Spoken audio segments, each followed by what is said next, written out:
Now, is it not past 2 o'clock? And here much Orlando. I warrant you, with pure love and troubled brain, he hath ta'en his bow and arrows, and is gone forth to sleep. Oh, look who comes here.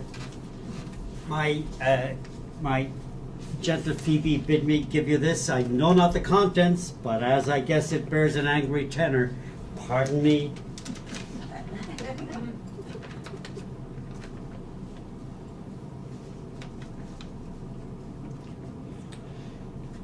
Patience herself would startle at this letter. She says I am not fair, that I lack manners. She calls me proud, says she could not love me, were man as rare as Phoenix. What's my will? This is a letter of your device. I say you did not invent this letter. This is a man's invention and his hand. Will you hear the letter? So please you, for I have not heard it yet heard too much of Phoebe's cruelty. Did you ever hear such chiding? If the scorn in your bright eye hath power to raise such love in mine, alas in me, what strange effects would they have in mild aspect?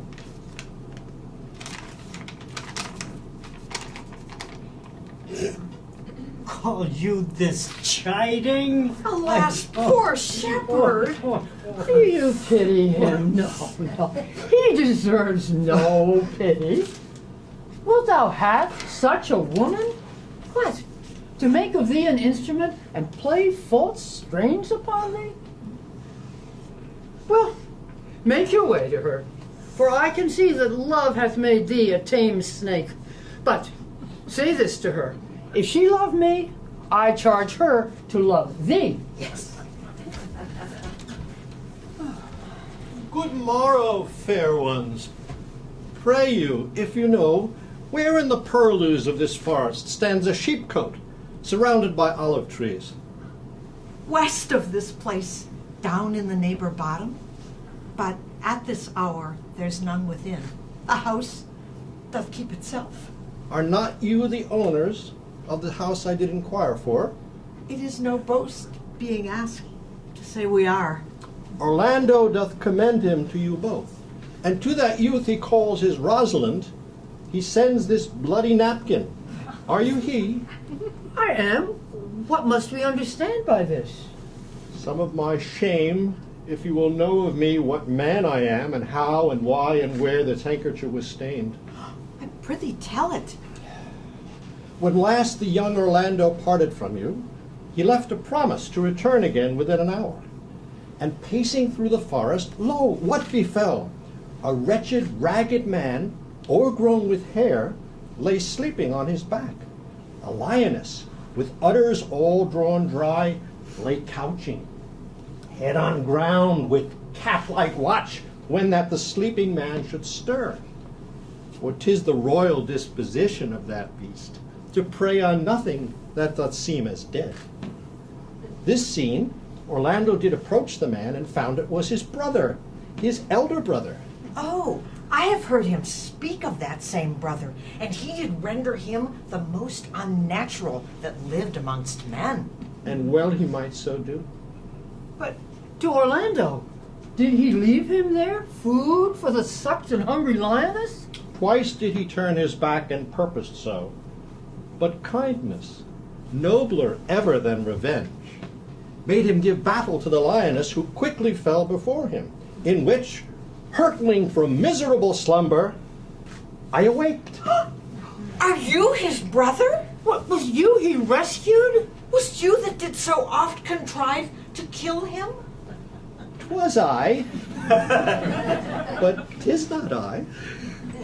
I do not shame to tell you what I was, since my conversion so sweetly tastes, being the thing I am.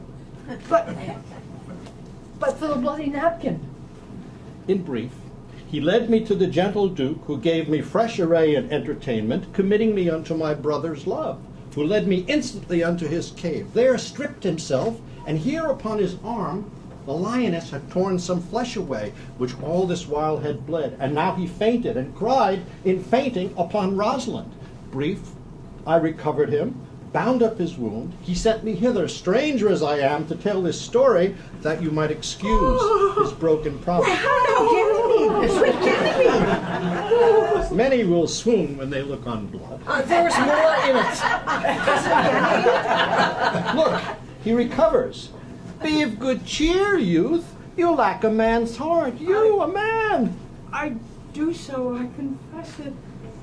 Sarah, a body would think that was well counterfeited. Tell your brother how I counterfeited. Hi-ho! This was not counterfeit. There is true great testimony in your complexion that it was a passion of earnest. Come, you look paler and paler. I pray you, draw homewards. Good sir, go with us.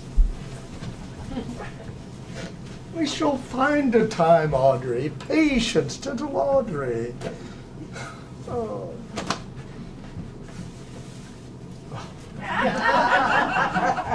Good evening, Audrey. Good evening, William. And good evening to you, sir. Good evening, gentle neighbor. Come with thy head, nay, prithee, come in. Ha ha. Art thou wise? Aye, sir, I have a pretty wit. Thou sayest well. I do remember now a saying. The fool doth think he is wise, but the wise man knows himself to be a fool.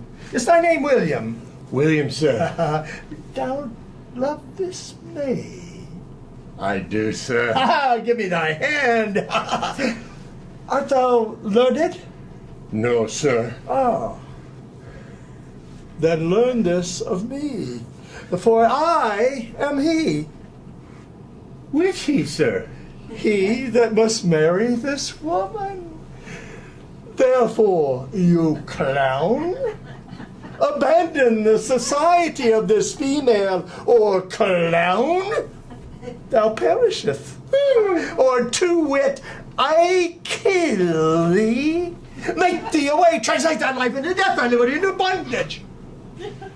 I will kill thee 150 ways. Therefore, tremble and depart. God rest you, young sir.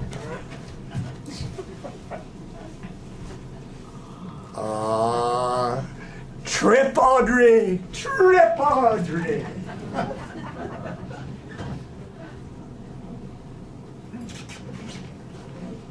Is it possible that on so little acquaintance you should like her, that but seeing you should love her? Call not the giddiness of it in question. It shall be to your good. For my father's house and all the revenue that was old Sir Rowland's will I estate upon you, and here live and die a shepherd. Let your wedding be tomorrow. Thither will I invite the Duke and all his contented followers. Go you and prepare Aliena, for look you, here comes my Rosalind. God save you, brother. And you, fair sister. Oh, Orlando, how it grieves me to see you wearing your heart in a scarf. It is my arm. Did your brother tell you how I counterfeited to swoon when he showed me your handkerchief? Aye, and greater wonders than that. Oh, I see where you are. Nay, there was never anything so sudden. Your brother and my sister. They no sooner met, but they looked. No sooner looked, but they loved. They will together. Clubs cannot separate them. They shall be married tomorrow, and I will bid the Duke to the nuptial. But oh, how bitter a thing it is to look into happiness through another man's eyes. Why then, tomorrow I cannot serve your turn for Rosalind. I can live no longer by thinking. I will weary you then no longer with idle talking. But know, if you please, that I can do strange things. I have, since I was 3-year-old, conversed with a magician, most profound in his art, but yet not damnable. If you do so love Rosalind, so near to the heart, as your very gesture cries it out, when your brother marries Aliena, shall you marry her? Speakest thou in sober meanings? By my life I do, which I tender most dearly, though I say I am a magician. So, put you in your best array, bid your friends, if you will be married tomorrow, you shall, and to Rosalind, if you will.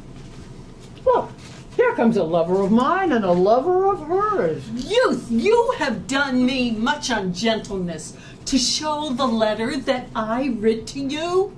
I care not if I have. It is my study to seem despiteful and ungentle to you. You are followed there by a faithful shepherd. Look upon him, love him. He worships you. Good shepherd, tell this youth what 'tis to love. Is to be all made of sighs and tears, and so am I for Phoebe. And I for Ganymede. And I for Rosalind. And I for no woman. It is to be all made of faith and service, and so am I for Phoebe. And I for Ganymede. And I for Rosalind. And I for no woman. It is to be all made of fantasy, of passion, all made of wishes, all purity, all trial, all observance, and so am I for Phoebe. And so am I for Ganymede. And so am I for Rosalind. And so am I for no woman. If this be so, why blame you me to love you? If this be so, why blame you me to love you? If this be so, why blame you me to love you? Who do you speak to? Why blame you me to love you? Her that is not here, nor doth not hear. Enough of this, I pray you. 'Tis like the howling of Irish wolves against the moon. I will help you if I can. I would love you if I could. Tomorrow, meet here all together. I will marry you if ever I marry woman, and I shall be married tomorrow.